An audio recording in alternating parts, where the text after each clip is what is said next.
Hare Krishna, Hare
Hare Krishna, dear devotees, please accept my humble obeisances.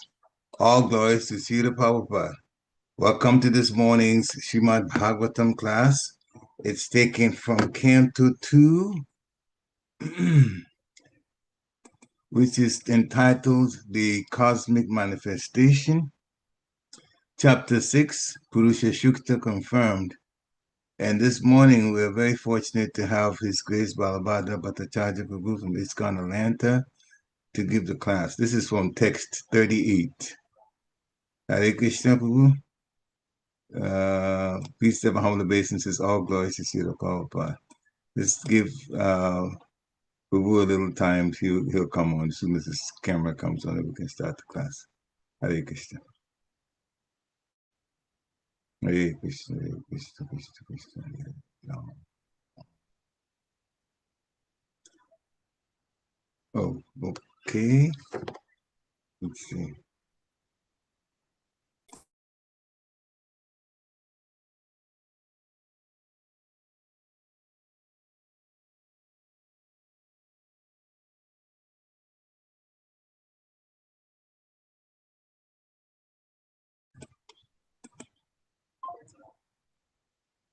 So Balabhadra Prabhu is rebooting the computer to get on. He's getting on right now. We have to reboot this computer. Technology being what it is. Hare Krishna. Hare Krishna, Prabhu. Sorry about that. No problem. Please, it's all yours. Let's see here. Jai Radha Madhava Kunja Bihari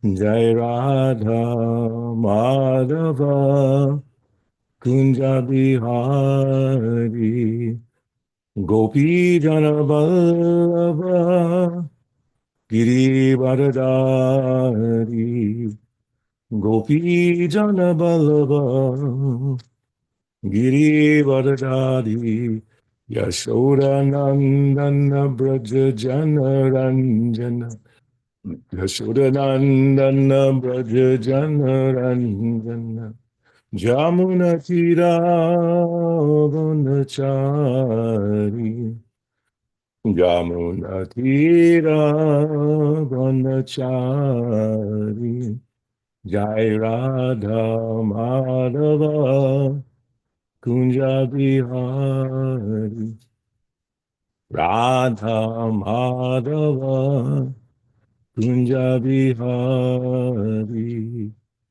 Gopi Jana Vallabha Giri Varadari Gopi Jana Vallabha Giri Varadari Yashoda Nandana Braja Jana Ranjana Jashoda Nandana Braja Jana Ranjana Jamuna Tira Vanachari Jamuna Tira Vanachari Jaya Radha Madhava Kunja Bihari Jaya Radha Madhava Kunja Bihari Jaya Om Vishnupad Paramahamsa Paribraja Kacharya Stotarasita Shri Shriman's Divine Grace A.C. Bhaktivedanta Swami Srila Prabhupada Ki Jai.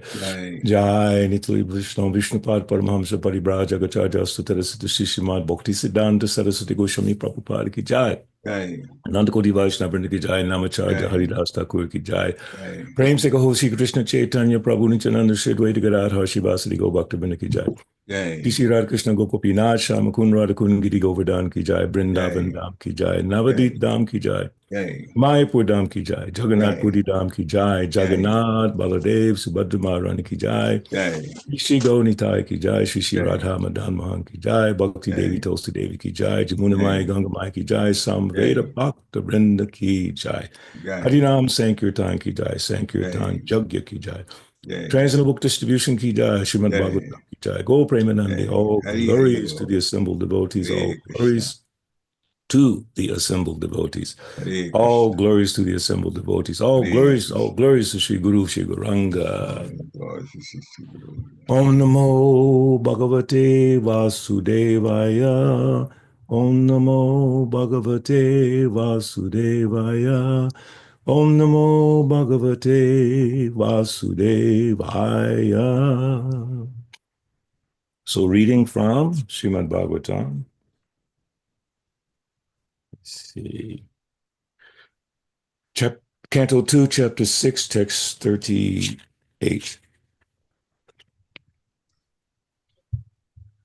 Yasyāvatāra-karmāṇi gāyanti asmad-ādayaḥ nayam vidanti tattvena tasmai bhagavate namaḥ yasyāvatāra-karmāṇi gāyanti asmad-ādayaḥ nayam vidanti tattvena tasmai bhagavate namaḥ yasyāvatāra-karmāṇi gāyanti asmad-ādayaḥ nayam vidanti tattvena tasmai bhagavate namaḥ. Next. yasyāvatāra-karmāṇi gāyanti asmad-ādayaḥ nayam vidanti tattvena tasmai bhagavate namaḥ.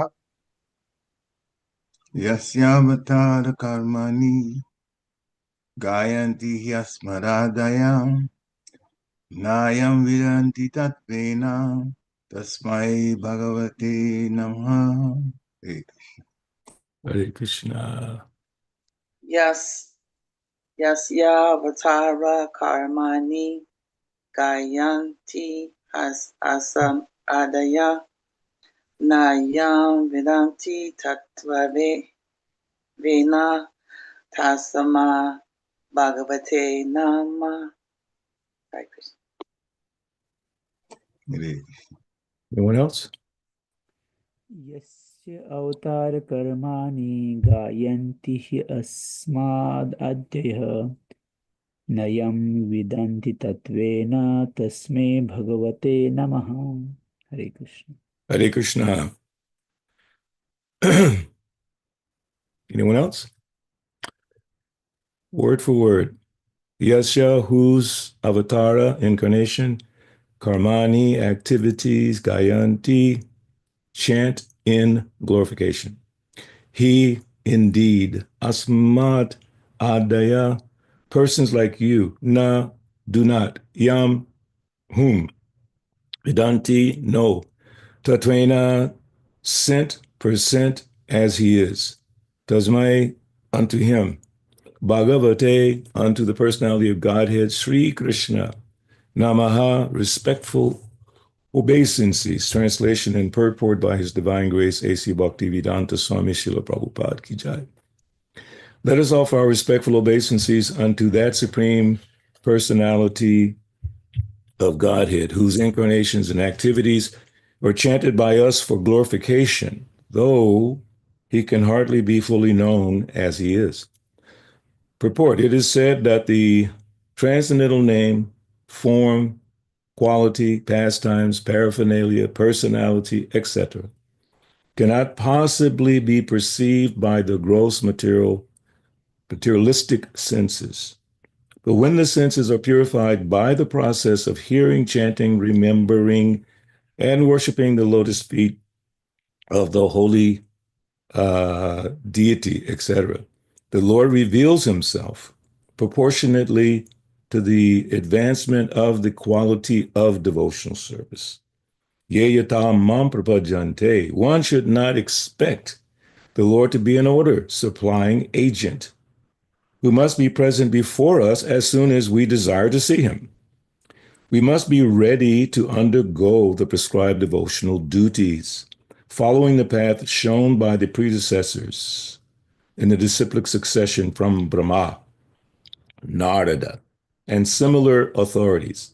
As the senses are progressively purified by bona fide devotional service, the Lord reveals his identity according to the spiritual advancement of the devotee. But one who is not in the line of devotional service can hardly perceive him simply by calculations and philosophical speculations. Such a hard worker can present a jugglery of words before an audience, but can never know the Supreme Personality of Godhead in his personal feature. The Lord has clearly stated in the Bhagavad Gita that one can know him only by devotional service. No one can know the Lord by any puffed up material process of challenge, but the humble devotee can please the Lord by his earnest devotional activities. Thus the Lord reveals himself proportionately before the devotee. Lord Brahma therefore offers his respectful obeisances as a bona fide spiritual master and advises us to follow the process of Shravana and Kirtana. Simply by this process, or simply by hearing and chanting the glories of the activities of the Lord's incarnation, one can certainly see within himself the identity of the Lord. We have already discussed this subject in Volume 1 of Srimad Bhagavatam in connection with this verse. Touch Tradadana Muniyo Jnana Vairagya Yuktaya Pasyanthyatmani Chatmanam Bhaktya Sutta Grihitaya. Bhagavatam 1-12. The conclusion is that one cannot know the Supreme Personality of Godhead fully by any method, but he can be seen and felt partially by the devotional service process of hearing and chanting, etc.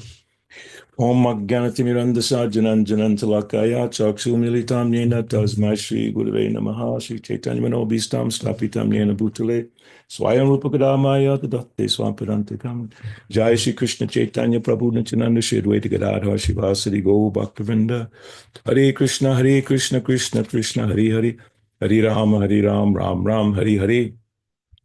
Let us offer our respectful obeisances unto that Supreme Personality of Godhead, whose incarnations and activities are chanted by us for glorification, though he can hardly be fully known as he is. So this always brings up in my mind a thought, question, concept, is whether or not Srila Prabhupada is speaking to us or he's speaking to the conditioned souls. Obviously, he's speaking to us as well. So he's sharing with us how we should be careful in our devotional service, to not take devotional service cheaply. I put down one little thought, which I'll put out, and we can see how it works with the discussion today. This is just my thought.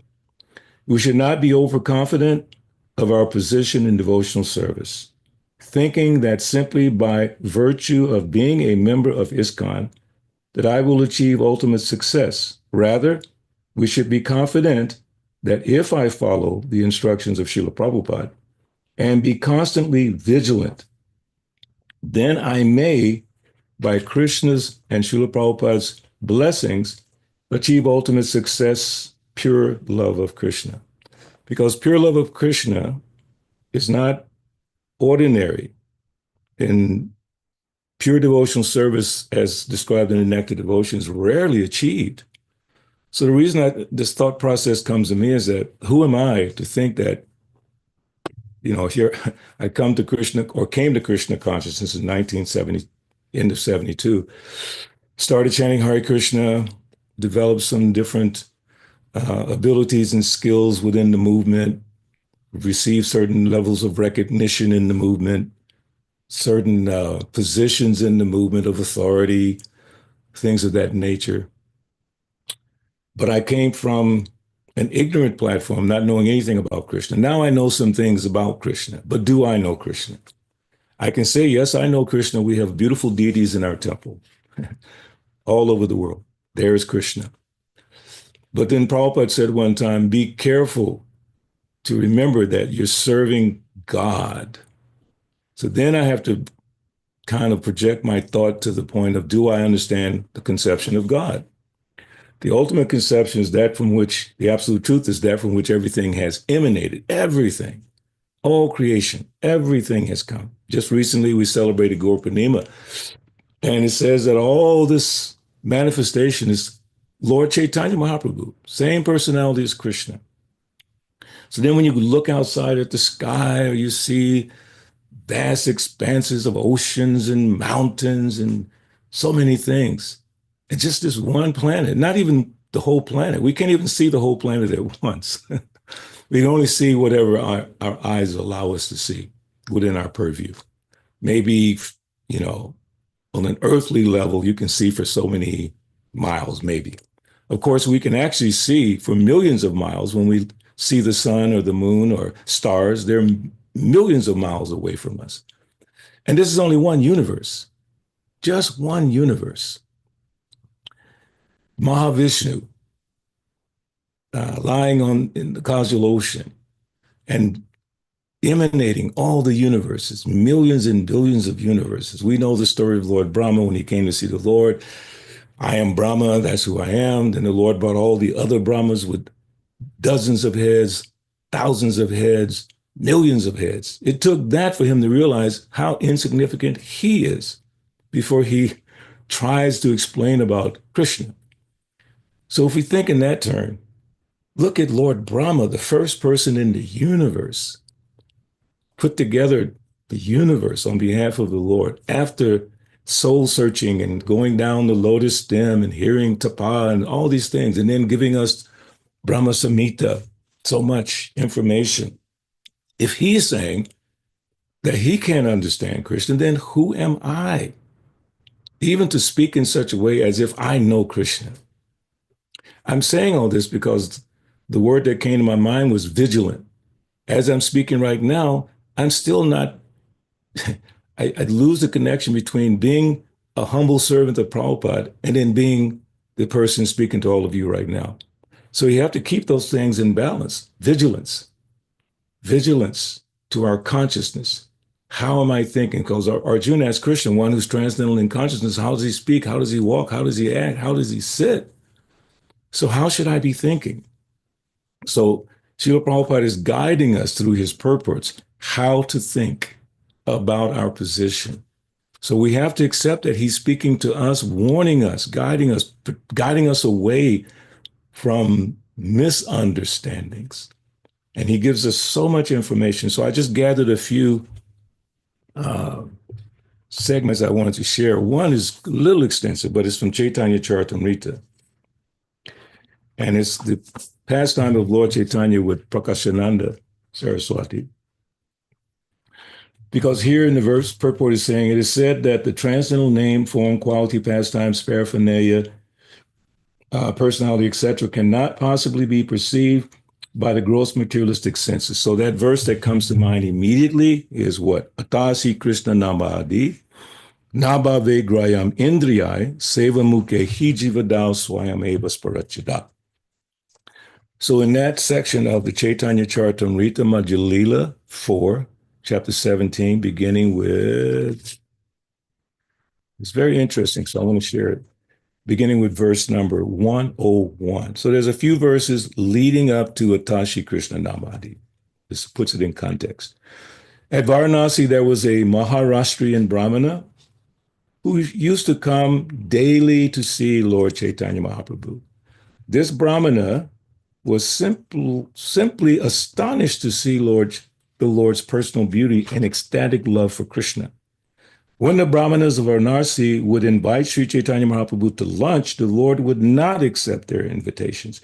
He would reply, quote, I have already been invited somewhere else, end quote. Every day, Sri Chaitanya Mahaprabhu refused their invitations because he feared associating with Mayavadi sannyasis.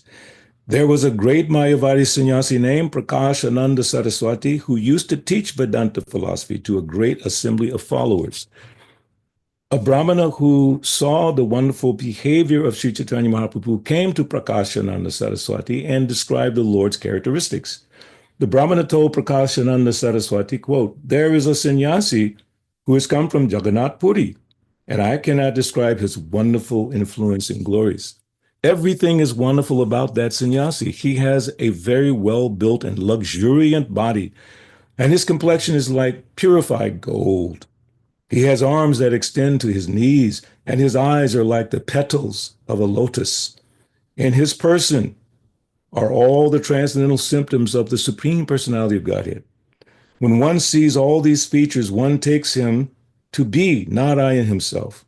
Whoever sees him immediately begins to chant the holy name of Krishna. We have heard about the symptoms of a first-class devotee in Srimad Bhagavatam, and all those symptoms are manifest in the body of Sri Chaitanya Mahaprabhu.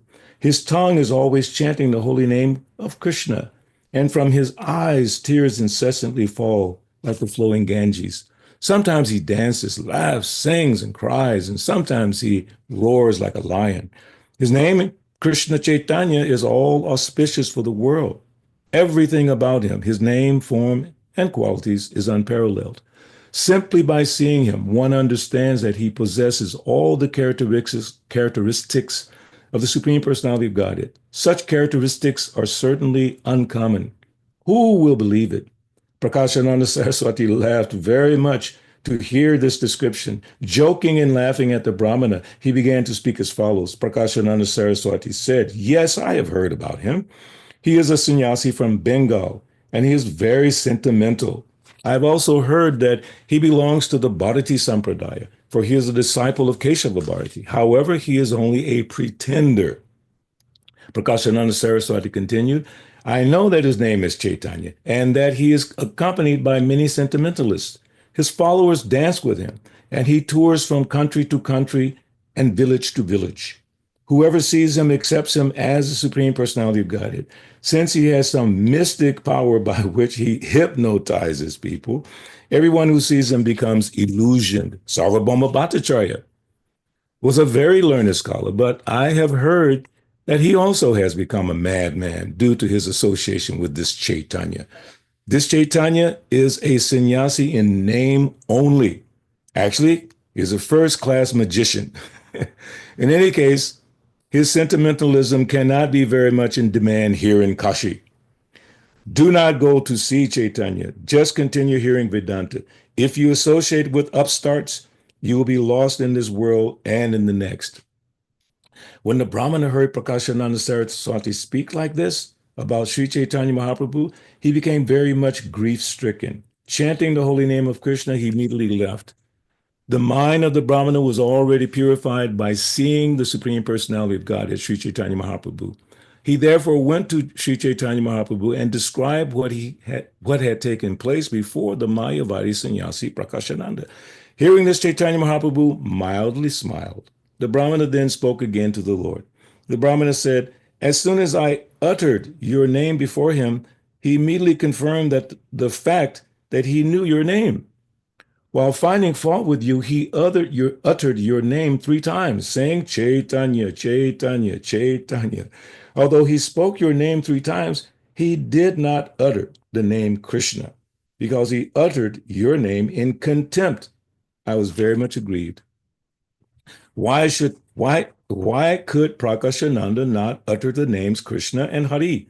He chanted the name Chaitanya thrice. As far as I'm concerned, simply by seeing you, I am moved to chant the holy names Krishna and Hari." Sri Chaitanya Mahaprabhu replied, "The Mayavadi impersonalists are great offenders unto Lord Krishna. Therefore, they simply utter the words Brahman, Atma, and Chaitanya. Because they are offenders unto Krishna, the Supreme Personality of Godhead, who is identical with his holy name, the holy name Krishna does not manifest in their mouths." Almost there. The Lord's holy name, his form, and his personality are all one and the same. There is no difference between them. Since all of them are absolute, they are all transcendently blissful. There is no difference between Krishna's body and himself, or between his name and himself. But as far as the conditioned soul is concerned, one's name is different from one's body, from one's original form, and so on. Oh, here's a beautiful Sanskrit verse. I'll read that. Nama Chintamani Krishnas Chaitanya Rasa Vigraha Purna Shuddho Nitya Mukto Bina Twan Nama Namino. The holy name of Krishna is transcendently blissful. It bestows all spiritual benedictions, for it is Krishna himself, the reservoir of all pleasure. Krishna's name is complete, and it is the form of all transcendental mellows. It is not a material name under any condition, and it is no less powerful than Krishna himself.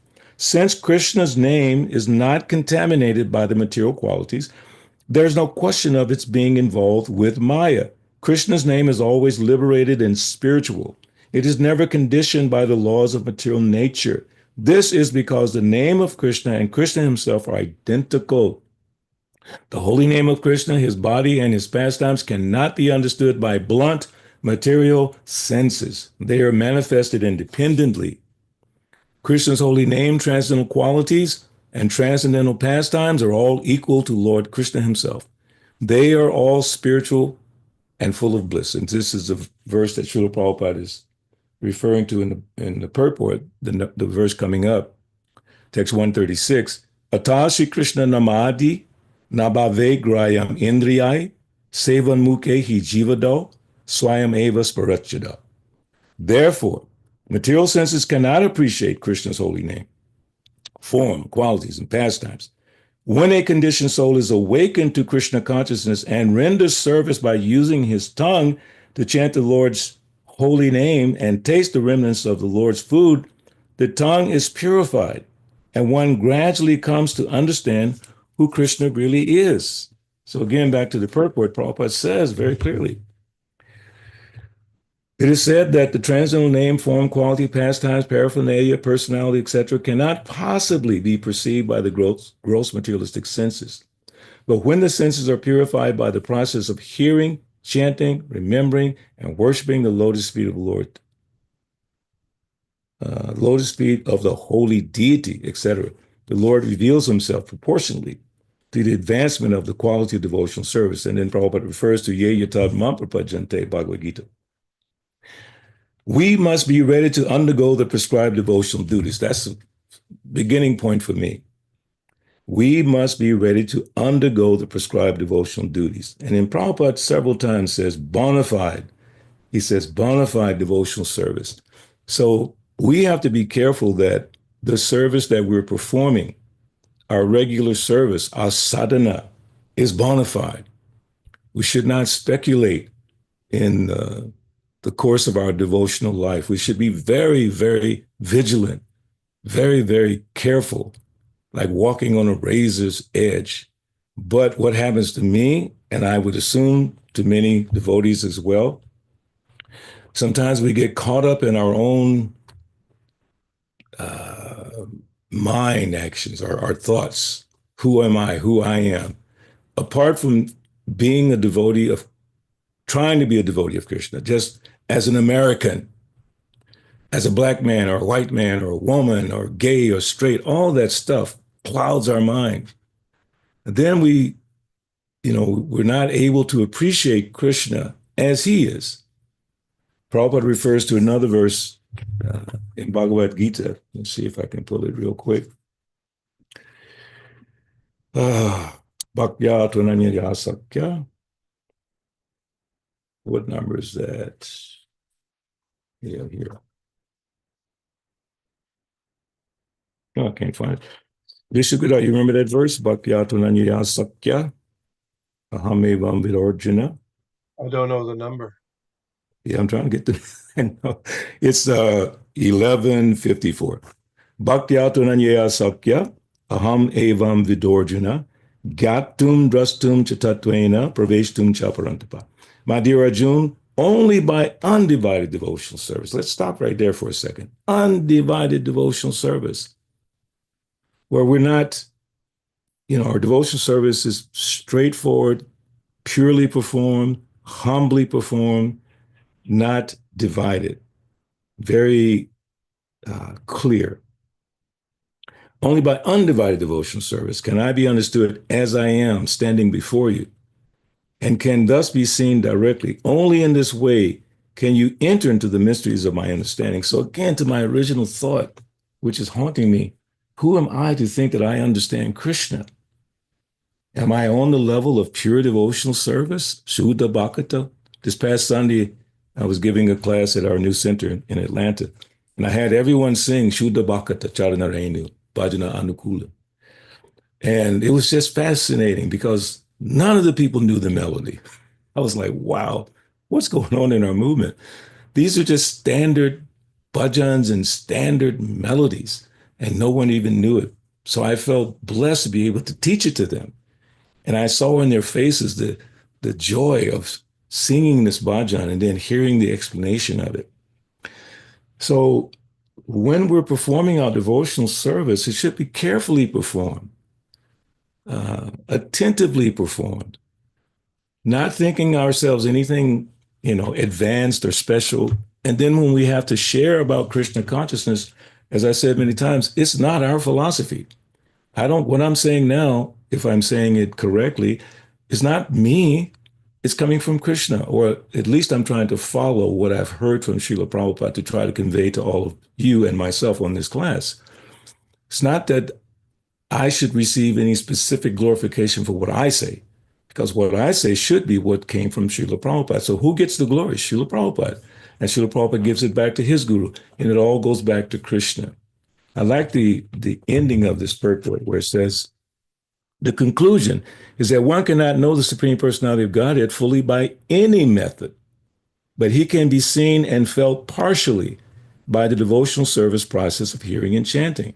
So it all comes back to confidence in the process that's been given to us by Srila Prabhupada, not to stray away to any other understanding of bhakti yoga. I'm very concerned that I see amongst many of our devotees this tendency to venture out into other explanations of devotional service from various places, not necessarily from the acharyas, but from just different places. And the tendency to, I don't know how to say it, tendency to stray away from the simple process that Prabhupada's given us and to complicate things. As we gather knowledge through research, reading, we may get a little bit of pride thinking, I understand something on a certain level. That's fine as long as it's confirmed by Srila Prabhupada and his writings and the acharyas, because we know the process. Guru, Shastra, Sadhu, that's how we confirm whether or not what I'm thinking is correct. I have to, first of all, think Manmanad bhavamad bhakto majaji mam namaskaru. Engage your mind, always in thinking of Krishna. Bring everything back to the simplistic process of chanting, as Prabhupada says, hearing the glories of the Lord, of course, taking prasadam, all those things, and making sure.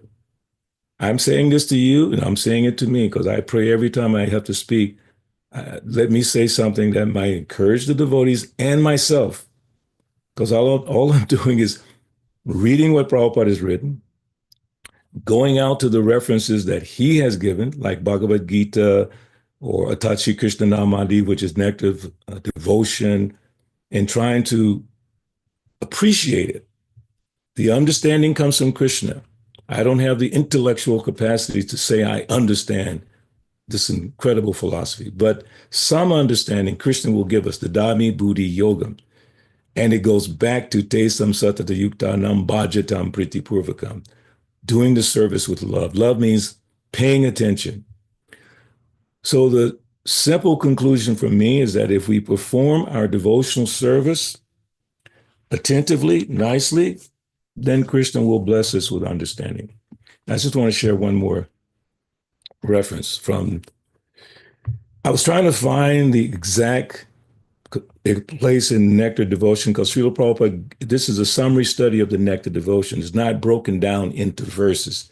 So the Atashi Krishna Namadi is a certain verse in the Nectar Devotion. So I couldn't find exactly the paragraph, the statement in the Nectar Devotion, but this is something that resonated with me. Seems like it connects with that. From the first stages of devotion in the Nectar Devotion. Practice means employing our senses in some particular type of work. Therefore, devotional service and practice means utilizing our different sensory organs in service to Krishna. Some of the senses are meant for acquiring knowledge, and some are meant for executing the conclusions of our thinking, feeling, and willing. So, practice means employing both the mind and the senses in practical devotional service. There it goes again. Practical devotional service, real devotional service. For who? Krishna, not for anyone else. And also this idea of glorifying other demigods and things like that. I'm a little surprised that sometimes devotees in their kirtan performances, a kirtan show, some devotees are chanting prayers to Lord Shiva and Durga Ma and many things. And it appears to me, and I could be 100% wrong, that it's just for entertainment to the people in the audience, which primarily would be Western people necessarily involved in yoga and meditation. Especially when devotees go to yoga centers, they try to please the audience.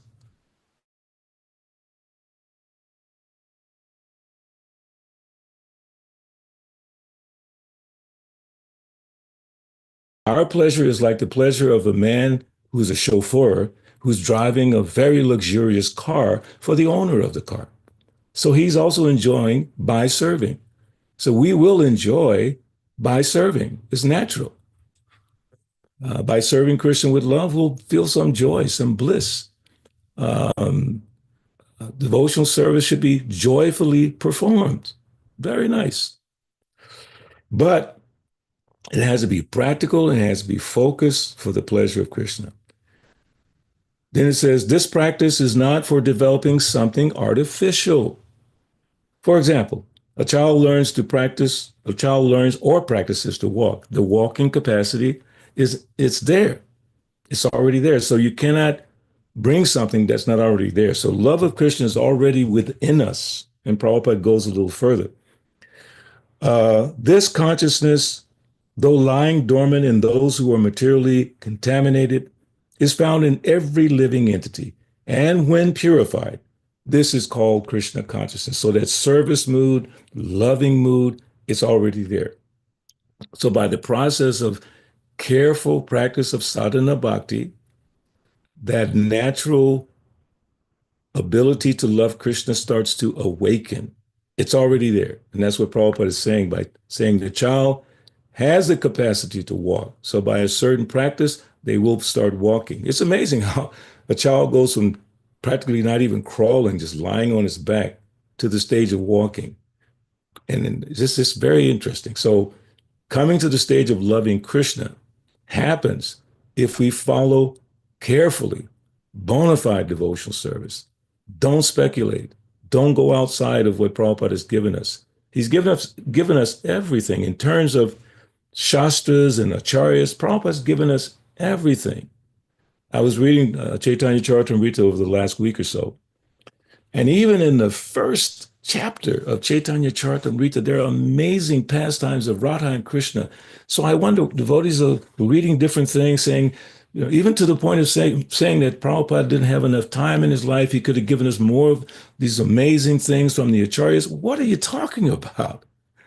Read the Chaitanya Charitamrita, the first chapter, after describing the glories of the spiritual masters and all of that, amazing pastimes of Radha and Krishna. What else do we want?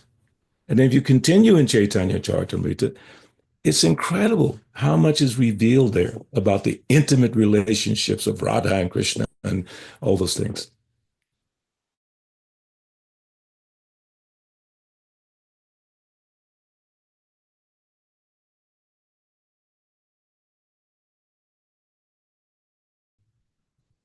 Hearing from Srila Prabhupada is all we need to go back to Godhead. We can't go back to Godhead by our own intellectual capacity, however great or small it may be. It's not going to happen because our senses are still contaminated. Back to the verse, Atashi Krishna Namadi. We can understand Krishna with these materially contaminated senses, but it's like a blind man going with a man who has eyes or a woman who has eyes, holding on to the hand of the person they have confidence can see, then they can move carefully. Just like sometimes, you know, I guess, I don't know if they do that much anymore, but the kids used to blindfold another kid, and then they would turn them this way, turn them that way, and then the kid would be kind of nervous because they don't really trust the person who's moving them. But we should trust Prabhupada, however he's moving us, because we're blind. At least I am blind. I don't know about the rest of all of you or the devotees in the movement. I'm still blinded by the light of sense gratification. There's an old song from the 60s or 70s, blinded by the light. So we're blinded not by light, by darkness. And then the light comes. Om Agyanatimirandasya Jananjanan Salakaya Chakshuvamilitamnina Tasmai Shri Gurave Namaḥ. Then the light comes. What is that light? It's obviously not my intellectual capacity that I'm able to think about Krishna consciousness in a somewhat systematic way. It's only by the light that Prabhupada shined into my dark brain or whatever. So if I'm intelligent, I will remember that whatever I've achieved is because of the light that Prabhupada shone on me or shined on me, the knowledge he gave me, or he's still giving me. So then, like a man possessed, I should constantly be reading Prabhupada's books and chanting the holy name with attention. Affection will come. Maybe we're not chanting with deep affection, but affection will come if we carefully chant. I believe it's in the Nectar of Instruction. Rupa Goswami is saying that the jaundice-like condition of the tongue can be cured by carefully chanting these sweet names.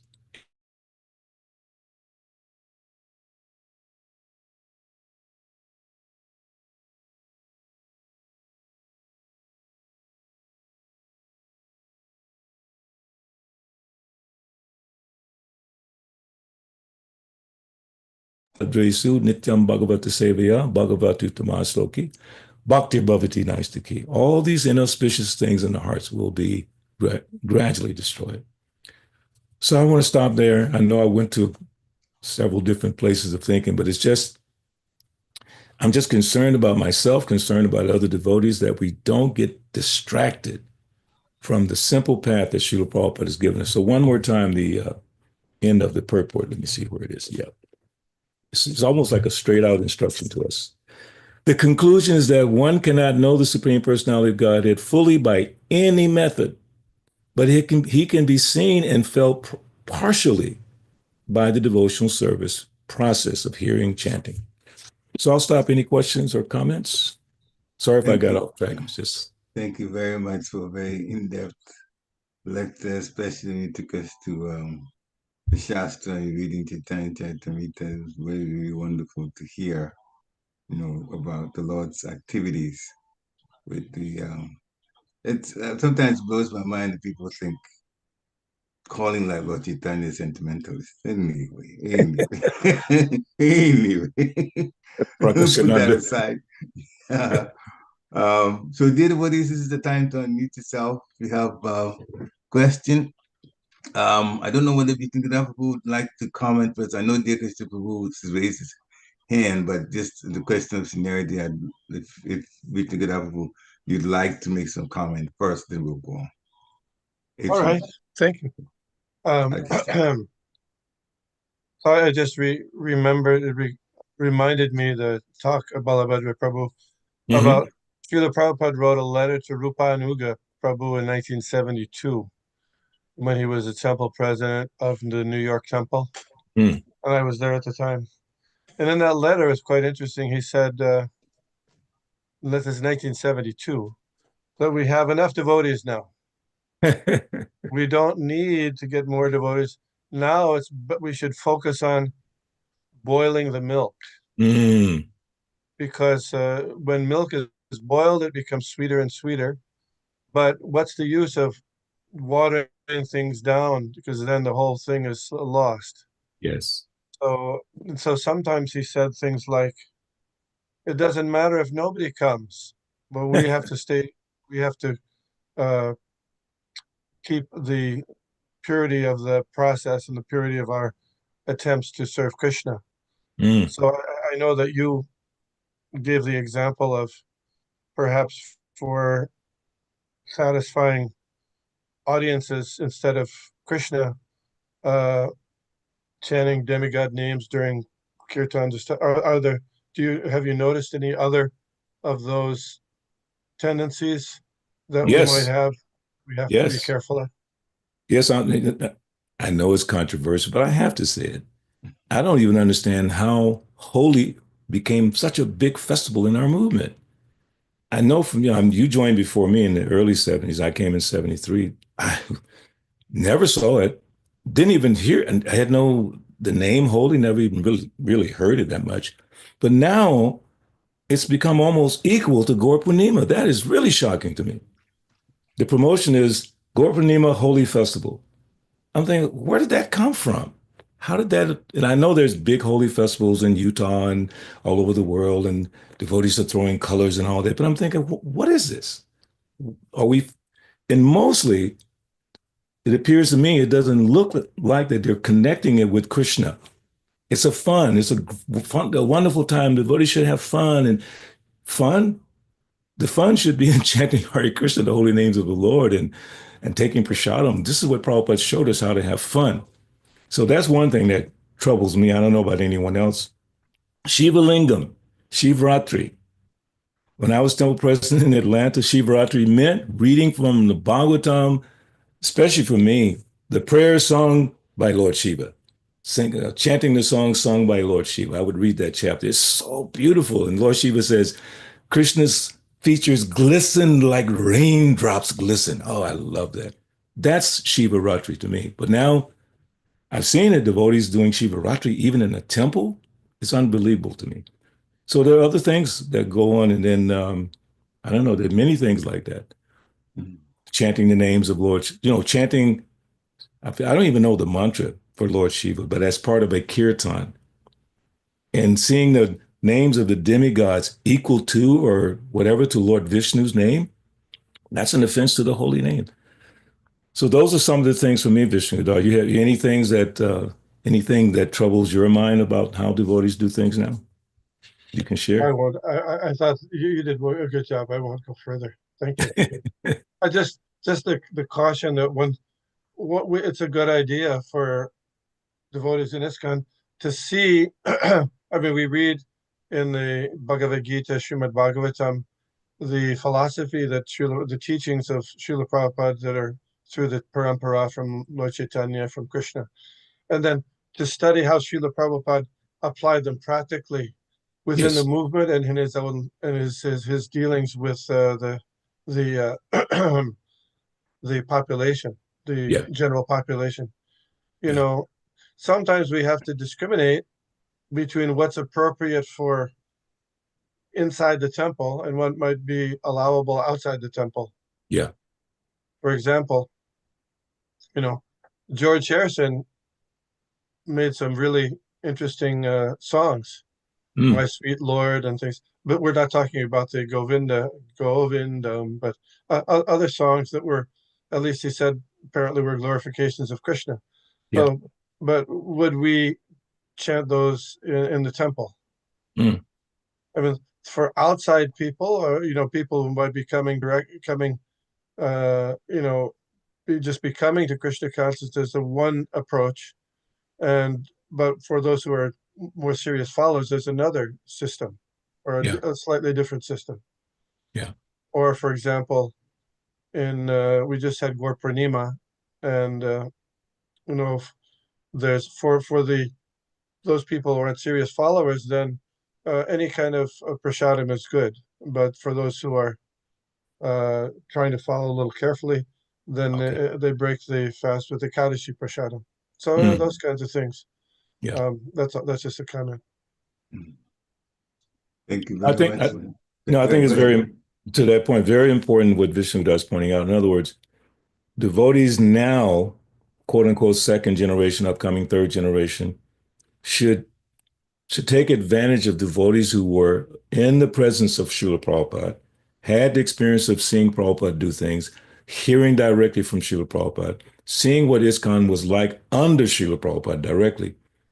And then those devotees trying to convey that to this generation, sometimes they run into a brick wall. And I'm wondering, how did that happen?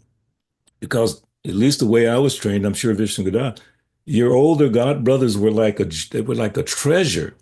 It was really amazing. And Prabhupada would push us, meaning his disciples at the time, to consult with the older devotees who had more experience.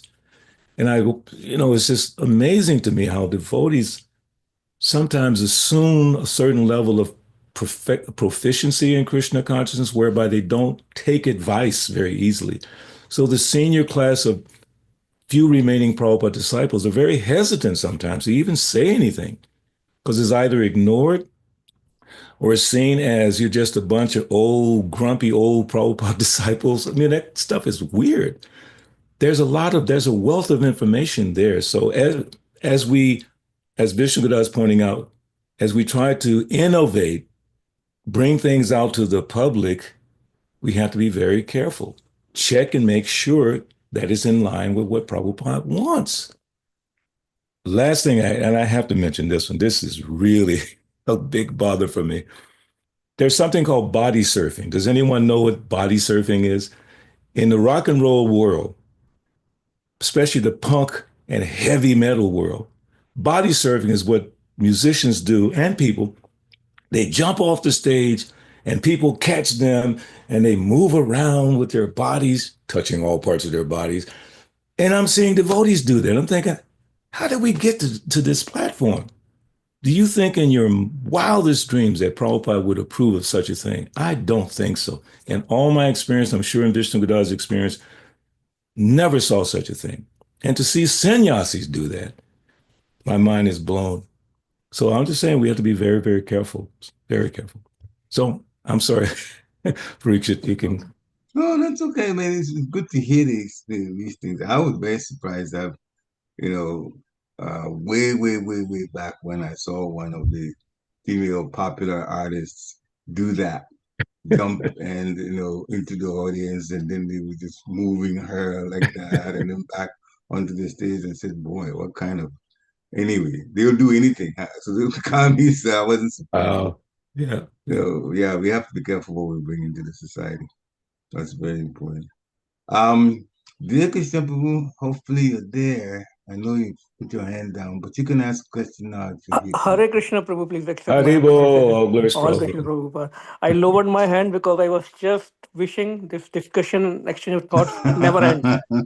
So that's good to me. It was so wonderful exchange of thoughts between you, Vishnu Gada Prabhu, Parikshit Prabhu. Thank you so much for this wonderful instructive class. And I really like when you quoted that bhajan, Shuddha Bhakta Charan Renu Bhajan Anukul. Oh, I love that. Wonderful reminder to us. How should we focus on these Vaishnava bhajans to progress? One thing that was amazing when you were sharing that pastime of Lord Chaitanya Mahaprabhu, how he declined the invitation, the prasadam invitation, that here is the Lord who is so careful about whom to associate with, and so how careful I should be. I should not think, okay, maybe once or twice it's okay for me to just associate with anyone, and it won't Affect you. be destructive to my bhakti. But no, yeah, even just one association with somebody who is not a devotee or real devotee can be very harmful. So thank you for that reminder also. Yes. Yeah, I mean, there's so many points, bro. I mean, how when you were discussing the last point about how devotees these days, sometime to please or others, the audience, they little go overboard with um, uh, quoting different things which are really not bona fide and just to please the audience. Yes. And I like the way you said kirtan performances. So, because last I think in New Jersey there was a kirtan festival, and His Holiness B.V. Govind Swami also repeated the same thoughts, how we should be careful when we are dancing in the kirtan, we are participating in the kirtan, it should be devotional mood, not really the mood of passion. Wow. So yeah, thank you, Prabhu. Thank you. Wonderful. No, thank you for that comment, because yeah, we just have to be very careful. Careful means Guru, Shastra, Sadhu. What did Prabhupada say? What would Prabhupada do? You know, as the Christians say, what would Jesus do? So what would Prabhupada do? You can preface everything you want to say or do. What would Prabhupada think about this? What would Prabhupada say? I remember once I was driving Hridayananda Maharaj in Atlanta, and he noticed some dust on the top of what do you call the dashboard. He was passenger seat. And he said, you should drive as if Prabhupada is sitting here. That means if Prabhupada is sitting next to me, how should my car be? How should I act? I mean, just think about it. Would devotees do what they're doing sometimes in kirtan in front of Prabhupada? I don't remember the exact pastime. Probably Vishnu Gadar remembers in Mayapur when they had that kirtan competition. You remember that, Vishnu Gadar, Prabhu? I know your hands up. I wasn't there, but the Bhattacarya writes about it or speaks about it on the memory tapes, memory recordings. Do you remember something about what he said? Just that he said he stopped it. He stopped it. Yes. He stopped it. And it was kirtan, but it was in the wrong mood, like a competition. Everyone's going to win this or win that, you know. So anyway, you have a comment, Vishnu Gadar, Prabhu? Oh, I forget what it is now. Oh, yeah, I remember. I was thinking about her meditating on the Shikshastika verse, Nadhanam Nasundarim Karitam Va Jagadisha Kamaye Mama Janamani Spare Bhavatat Bhakti Haktaki Toi. Yeah.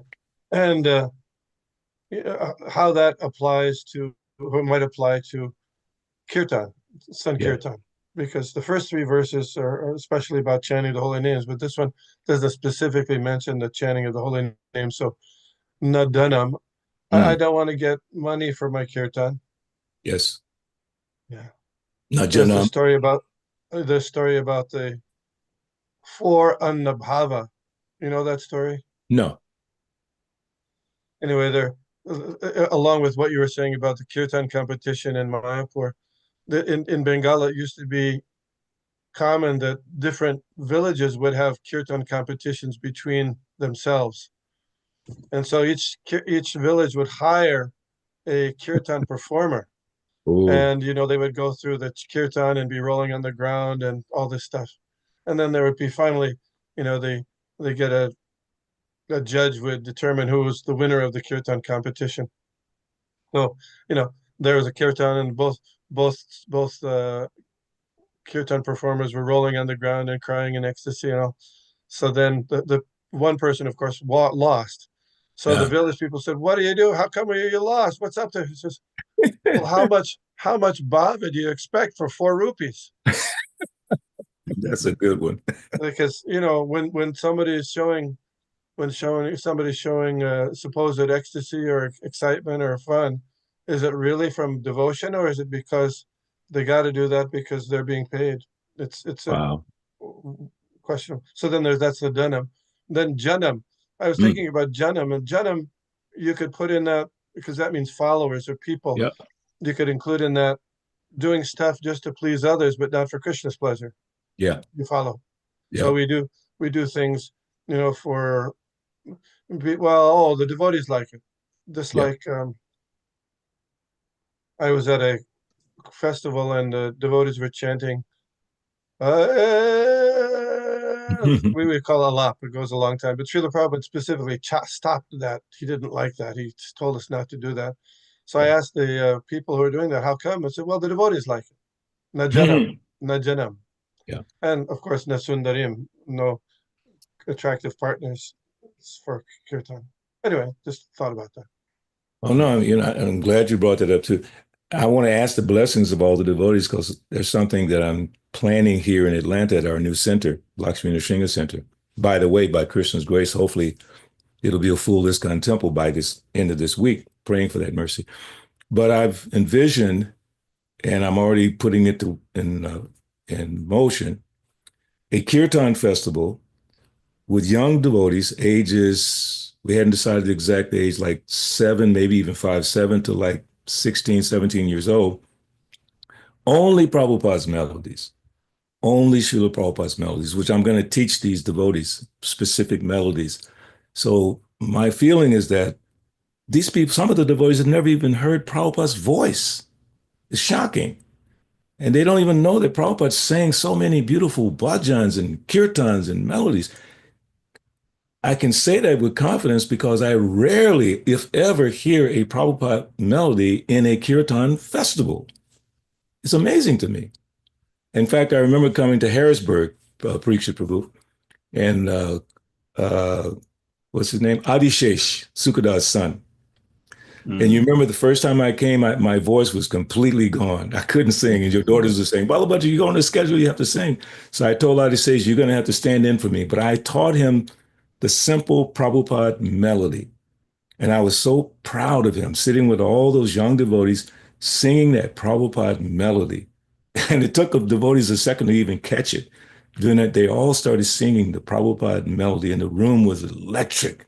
I was so happy that day coming to Harrisburg. It was so sweet. So that's what I'm working on here with all of your blessing. We'll definitely broadcast it. Because from what I understand, I've never really seen something like that where the whole Kirtan festival is dedicated to Prabhupada's melodies. So, and I asked Malati for her blessing. She said, do it, Balabhadra. You have to do it for this next generation. So that's my little contribution to help preserve Prabhupada's memory to the best of my ability. So back to you, Parikshit Prabhu. I see Anasuya's there. Is that Anasuya? Yeah, she's there. Hare Krishna, Prabhu, please accept my humble obeisances. So goes to Prabhupada. You're hiding from me. I'm enjoying and relishing the discussions going back and forth, Prabhu.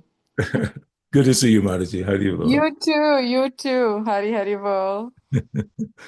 Enlighten us with your vast wisdom of Krishna devotional service. Prabhu, there is no wisdom in this dead brain.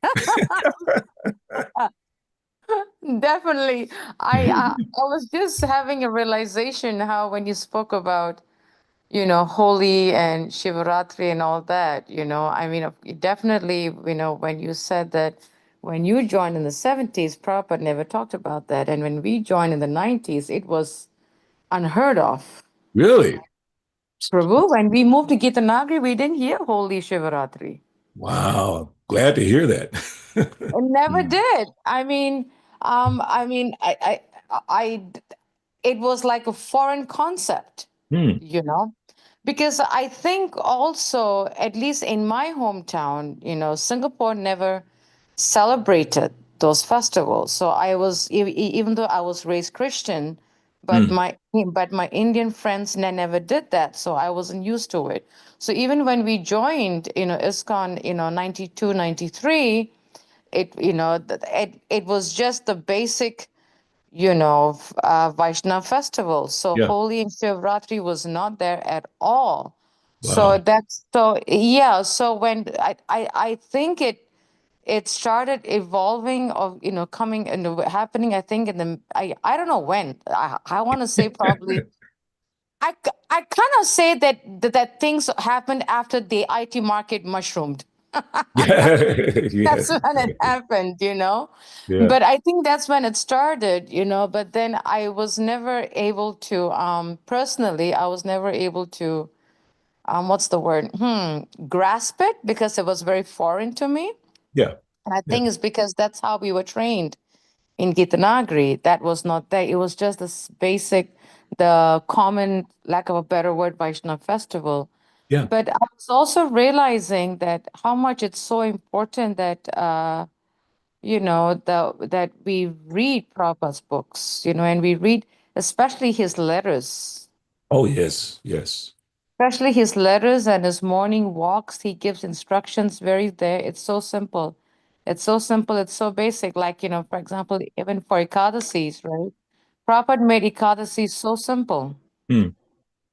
But devotees still have challenge understanding what is the do's and don'ts for Ekadasi. And like I just recently had one devotee ask me, Mataji, can we use tomatoes on Ekadasi? I'm like, hell yeah. Prabhupada made it so simple because we there's so much, because we bring our previous conditioning with us, I feel. Yeah. And we're not ready to drop it. Yeah. We're not ready to let go. We're not ready to drop it. I know when, at least for me, being an Indian, but Antama Prabhu calls me radical, but being an Indian from Singapore, I was raised Christian. When we joined ISKCON, we were trained to drop the previous conditioning and embrace the new life, the beginning, and I think that must be a challenge, maybe a challenge for some devotees to let go of the previous conditioning and accept the new life that they're entering into. Sometimes we tend to drag a little bit of our previous conditioning into the new life, especially, like you're mentioning the second and third generation, when we take initiation is like new birth. And I think a new birth means, everything is new. But sometimes it's difficult for devotees to let go of the previous conditioning. But it's, at least for me, that was very critical. I remember a very quick situation. I was raised Christian, like I said. So and I was raised Seventh-day Adventist. So we kept Sabbath Friday night to Saturday night, sunset. Was Friday sunset to Saturday sunset was our Sabbath. And I was like staunch. I was so staunch in keeping that Sabbath. Oh my God, I was so staunch. And I remember, when the Pritchard used to play tennis on Saturday mornings. Now, Saturday morning is when we go to church. That was a clash. I remember that. And it was a very big deal for me. And I remember Bhattacarya Swami calling me personally at my job to tell me and discuss this topic about, and first he said, Anusya, it's really nice that you were trained so strictly in Christianity and so forth and but we observe it every day, not just once a week. Yes. He said, but we do it every day, not just once a week. And we use everything in Krishna's service. And that was it. That was it for me to give up my previous conditioning and see it as a stepping stone for me to embrace Krishna consciousness even higher. So I think that, and I never bothered about Sabbath after that. I was done, So I think it's, it's something that devotees have to, what I call, do self-introspection, Prabhu. Good. You know, to let go of how to let go of the previous conditioning. Yes. Our previous upraising, our previous, mom, dad, grandpa, grandma, ancestors taught us how to let go of it. Yes. Yes. Once we embrace this new life of Krishna consciousness, that was coming to my mind, is letting go of the previous conditioning, because it's a baggage. Yeah.